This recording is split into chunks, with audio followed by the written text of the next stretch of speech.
article, another newspaper written by a different person called Sydney White, who blatantly lied in this article and didn't provide any evidence.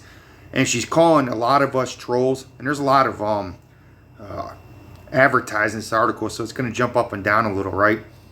So staring down the trolls, what's really behind the battle of the Lord of the Rings of Power? Toxic fans. That's what she's calling us, toxic fans, for wanting to keep the lore that Tolkien wrote, the lore, and not having it changed.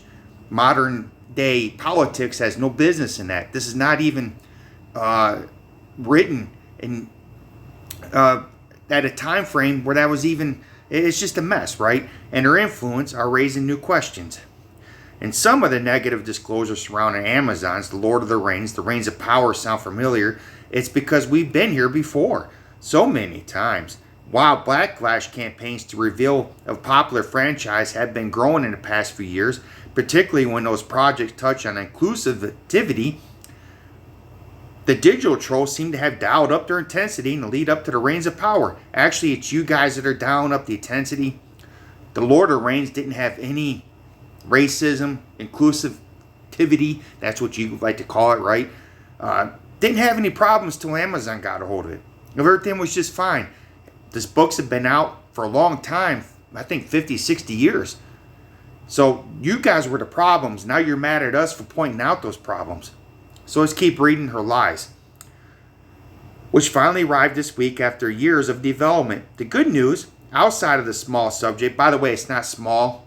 It's 200,000 dislikes to 10,000 likes on average. You do the math on that. That's one like for every 20 dislikes. That's not small. You guys are in a minority. The good news, outside the small subset of the fandom, or in some cases, of people who had their own more nefarious agendas, like keeping the lore, keeping what he wrote, they don't mind woman being in it. There's woman in the books. But it clearly states that dwarves have beards. And you clearly change the agenda on a lot of stuff. You put things in there that weren't in the book, and you said that you're going to do it anyway, and if you don't like it, you're the problem. It doesn't work that way. The effort doesn't seem to be making much of a dent, which is a lie, in the high expectations for the series, which is a lie. It might be tempting to chalk up these social media skirmishes to a fight between loyal fans who simply want to preserve the integrity of the thing they love, and multinational corporations look cash in on the devotion with little understanding of the works that inspired it. To be fair, that's partly true. So they're admitting that there's some truth to what these fans that she says they're a minority are saying. By all accounts, Reigns of Powers would be the most expensive series ever made. Amazon didn't commit to an estimate $1 billion. Literally, that's not a hyperbole. Hyperbole.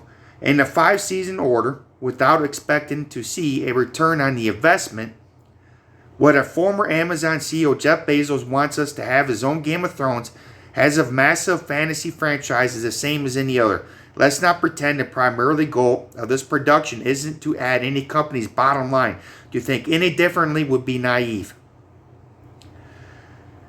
It's also true that Amazon Studios put the show's creative team in a tough spot. They were charged with making a Lord of the Rings series that appealed to the widest audience possible without lenient die-hard fans. Meanwhile, the show had to be at least somewhat faithful to Tolkien, which there is no faithful to Tolkien in this. There's nothing. All they literally took was the names from Tolkien. Everything else they changed. That's the only thing original. And I heard a good argument even for Amazon's sake that the orcs actually look like the characters in the books. That part is true. That they did do that. Give credit where credit is due. Meanwhile, the show had to adapt many of his writings to his lifetime. Despite having limited rights to his works and limited time period in which to tell the stories that takes place over millennia, that is a tall order by anyone's standards. But showrunners Payne and McKay came up with the idea to mine the appendix of The End of Return of the King for Story of the Second Age Middle-earth. Despite Payne and McKay's proclaiming their fidelity to Tolkien in interviews, some fans seemed to worry from the start. And with each publicity hit, the divide between those who are excited about the new show and those who have already decided it's going to be a disaster. One person who's excited to see the show, 20 people who said it's going to be a disaster. The criticisms have been all over the map, with varying degrees of integrity. Tolkien fans with deep knowledge of the works have picked up quite a few changes in characters of the history of Middle-earth, and what they're essentially wrestling with the ship of thesis question. How many elements can you swap out of Tolkien's text and still claim that it comes directly from Tolkien? Apparently just the names. The discussion is further complicated by the fact that the author died nearly 50 years ago, so how can anyone presume to know what he had thought or wanted today? Because it's on an interview. He literally got interviewed about this and said this is what he didn't want when he was alive. These are legitimate, rational debates, and there's nothing wrong with having them in a good faith. There are other critics, though, whose motivations are murkier. Well, let's see. Let's call it Amazon, huh? So, predictably, some have used their criticism as smokescreen for their own racist and sexist reactions. No. They said, as far as sexism is concerned, if you want to have female dwarves, they got to have beards. They're not saying you can't have any females in there, so I don't want to hear anything about sexism. Then there's a question about the armor that Galadriel was wearing. That was another thing that people said never happened. From the moment in February Vanity Fair dropped the first images and Rings of Power, actually dropped in a Super Bowl commercial, a series of lavishly shot and detailed character portraits and posters, there has been a steady stream of grumbling about the inclusion of actors of color because there was no black elves. There wasn't any. There's dark elves, but there was no black elves. There was people of color in the Lord of the Rings books, but they come from a different region. See, they didn't understand the lore, so they call you racist if you understand the lore and you're not going around with Amazon. That's what they do. They name, oh, you're a racist if you don't like these changes. See, they're sitting there saying there's changes, but they're saying the showrunners stuck to the lore. You can't have both. You can't say, well, we made these changes, but we respect the lore. It's one or the other. It doesn't make sense. You're already contradicting yourself when you wrote this article. You already called the fans a bunch of different names like racist, trolls. Well, we're sexist apparently because we want to stick to the lore, but you claim that the people, showrunners, stuck to the lore, but you're giving the arguments why they didn't. And the portrayal of Elven Galadriel, one of the few characters carried over from the stories adapted Peter Jackson's film, has a warrior in a suit of armor. These critics may not believe labels like racist and sexist apply to them, but their opinions give them away. Actually, your opinions give you away. Because if somebody disagrees with you, you go to name calling. But your very argument in the article, the very thing that you wrote up here, confirms what they're saying. You made an argument for them, not against them. But their opinions given them away. Offered adversity in media, they assert. I just don't think black dwarves or dark-skinned elves belong in Middle-earth. Or Galadriel should be the pinnacle of the female energy. Why do they have her acting like a man? Actually, I never heard anybody actually say that she was acting like a man. They have a problem with her armor and they have a problem with the script. And she didn't have a love affair with the elf. What's really telling those, the group often take condemnation of more openly prejudiced members of the fan community as an attack on her personally. When Clark, who plays Galadriel in the new series, stood up for her black castmates in a post on Instagram, she was widely exonerated by these same folks, and why the producer, Lindsay Weber, told the Time that she and the rest of the creative staff were up for criticisms, but were not up for racism. This isn't racism. You put an agenda of modern day politics into something that was written a long time ago based off Northern lore. He already went over this. You're deliberately changing something somebody else wrote, and you're trying to say that you respect the lore, but you didn't put the lore in. And now you're lying to everybody when you get caught out on the lies, when you get caught on the lore. You sit there and say, well, if you don't like it, you're racist and sexist. It doesn't work that way. Just because you call somebody something doesn't mean that it's true.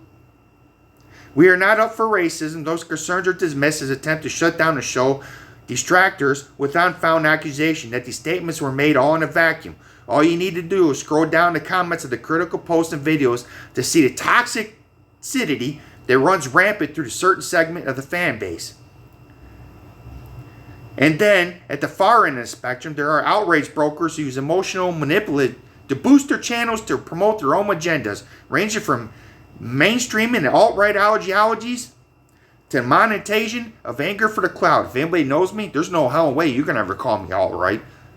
There's nobody harder on a Trump supporter than me. So you're already wrong in that aspect. Matter of fact, there's channels out there that I've watched that have black people calling this out. So you're calling black people racist? I thought you were inclusive. Now you're separating black people? That's not cool. Why are you racist? The person who wrote this article is racist. There's a guy called Fatal J that I watch. He makes the best arguments for everything about this. He's black. You calling him racist? That's messed up, man. There's some cross-pollination between this group as the previous one. But the true hucksters are easy to spot. Look for inflammatory statements, all caps of words like woke, SJW, normies, used to produce sense. That's a pretty good sign that there are other motives behind the rant you're watching. Actually, you're the one with the motives. You're the one getting caught out with it. What we're trying to tell you is you didn't stick with the lore. You put stuff in here that don't belong in here, and you're telling us that we have to like it or we're racist and prejudiced and sexist. That's what you're not getting. That's what you're not understanding. People left, Democratic, people right, Republican, both love these books. Both. And we're trying to tell you this is morally wrong. And you're trying to tell us if we don't like it, you're going to name call us. That's not cool. That's not cool at all. Nothing to do with Lord of the Rings. The content creators in this space aren't just rooting for the show to fail. They need it to. It's going to be a train wreck, and YouTuber gleefully predicted, and I just can't wait. And you know what? He's probably excited he can't wait because it's going to teach you a hard lesson that you're name calling, that you can't change lore, that you can't purposely put today's problems in a show that doesn't even take place on Earth. It takes place in the Middle Earth on a different type of Earth. Not our Earth. Not our planet. This is a fictional tale. And you're trying to put today's problems in there. And you're telling people if they don't like it, you're racist. That's not cool. You're the racist. There's never any racism until Amazon got a hold of this. There are signs that these attempted takedowns are becoming less influential with each new project they set out to sink, despite similar complaints against Netflix and adaptation The Sandman for casting actors of colors roles of characters, which I have no idea what The Sandman is. I just found out they made a Netflix series about Resident Evil, right? And apparently they screwed that up and it completely failed. So there has been shows out there where they've done the same things and it has failed, right? And people got mad about Star Trek, and Star Trek didn't get the numbers that it wanted to get. It still had a median viewing, but the Star Trek fans are nowhere near like the Tolkien fans. And as far as I'm concerned, the stuff that they were doing with the She-Hulk, well, that's kind of got low ratings too. And it helps Hope's number 4 position as writing campaign. So she picked the one show where people were criticizing, I guess, and it still had high ratings, but she deliberately left out all the other shows that failed, which is, you know, what do you expect out of somebody so stupid to write something like this? Somebody so racist as her, and so many sexist like her that hates white people.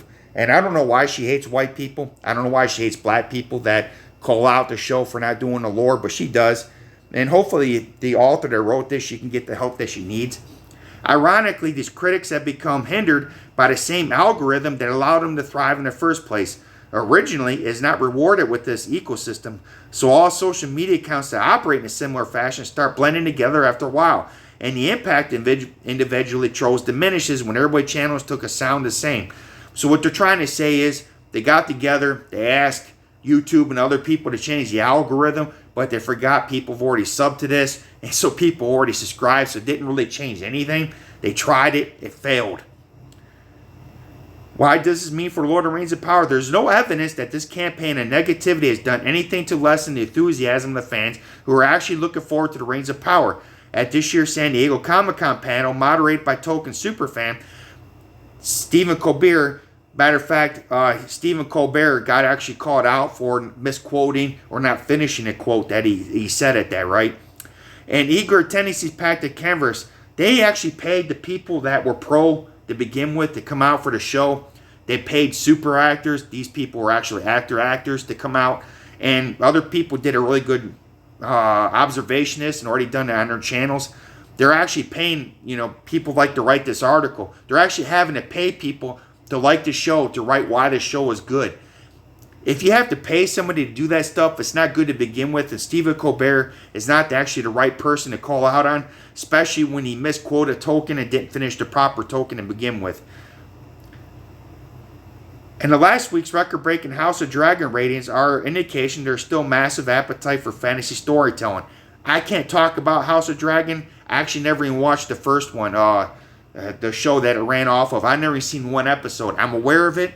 I haven't got into it. I haven't seen it. I can't make an opinion on it. That's just the way I am. Reactions to preliminary screenings of the first 2 episodes of Rings of Power have already started pouring in, and they've been pretty overwhelmingly positive. Again, they had to pay people, fly them out, they wined and dined them, and they chose the people, especially from the YouTube channels that were pro, and they dismissed anybody that was against. So they already hired people that were going to write the positive articles, the butt kissers pretty much. They paid them, and this is what happens. So they don't have an objective view of why this is failing. With journalists praising as spectacular to a total joy, like her, who's racist apparently.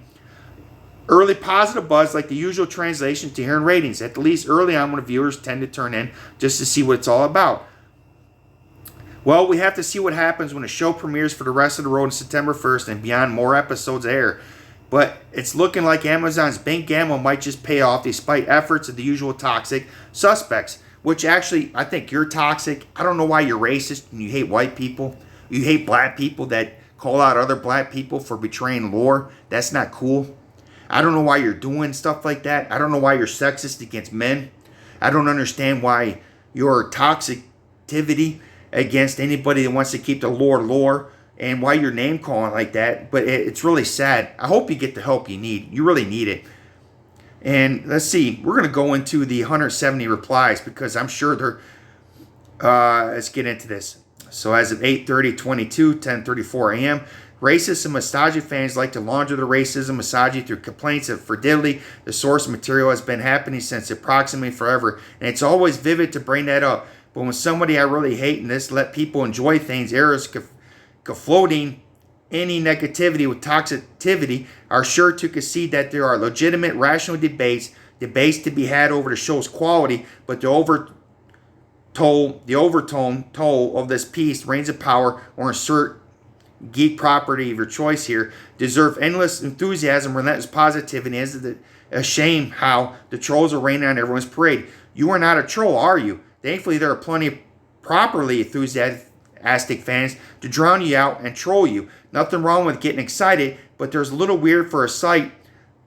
I can't even say that word, my tongue won't let me. Devoted to a pop culture criticism to drop this take before the show is even released. However, and recently been informed that the AV Club is now all about hyping the massive geek property du jour rather than, critiquing, I'm not going to say that word, Reigns of Power, right? Let's read the other ones. As I pointed out below, because the source material for the show was never fully fleshed out, Amazon has quite a bit of room for creative license. By the way, one thing about Tolkien, man, he wrote in detail. He wrote down family trees. He even described everything down, what a plant would look like, what a leaf would look like, what a house would look like, what their, how these people acted, what they ate, the stuff that they ate. He was such a down to detail that when you read his books, it was like you were there. It was like you were actually part of that movie, right? I really can't say, would never say do this and that, because from the source material, we know almost nothing about the character because you never read the source material. There's a lot out there already. Even Galadriel is somewhat of the blank state for time portrayed in this show. I agree, but this article at least attempts to be more even-handed than I expected, so I give a little credit. And now, let's see, stupid Kinjif, I'm not going to respond to that. The same thing happened in The Last Airbender, The Ghost of the Shell. I watched Ghost of the Shell. I don't know anything about that one. But The Last Airbender, that was actually a good cartoon. The fact that the first image from the show were dropped by Vanity Fair may be part of legitimate cynicism separate from the very real sexism, racism, Tolkien, and fantasy in general. We never runaway culture. It's irony to modern nerd, popular Stranger Things. I never watched Stranger Things either. Cosplay is more popular. Fashion shows wherever intensity. Maybe it's a deep appeal. I'm not even sure what so many people are writing. Pretty sure there's writing.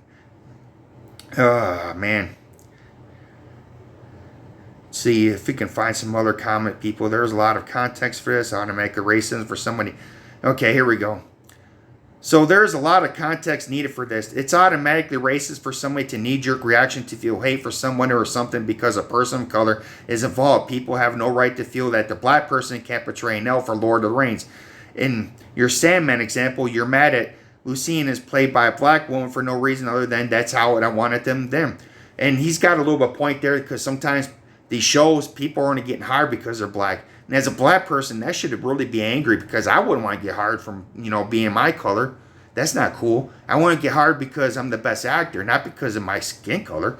That's really crazy. But that's how Amazon hires. It's about what's your dingly bits and it's about what your skin color is. That's how you get a job at Amazon.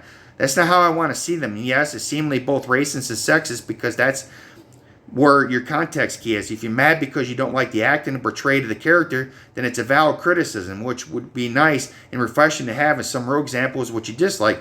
But all of you can muster a Lucien shouldn't be a black woman, then your critique is only skin deep and the range closer to racism, sexism is valid criticism. In regards to Lord of the Rings, we are people of color having roles in Middle Earth. We haven't seen any of their acting chops or what they can bring to the table in regard to the character. She didn't understand the lore. She hasn't read it yet. This person is actually just going on to it's just a bunch of garbage. So there you guys have it. We got another racist article by Cindy White, who apparently hates black people. She hates white people. Apparently, if you don't agree with the show, you're racist. Apparently, you are. Apparently, you're sexist too. And it's a shame that people like Cindy White exist. So I will give a prayer to Cindy White tonight. Hopefully, she can get the help that she needs. Right. Let's all pray for Cindy White and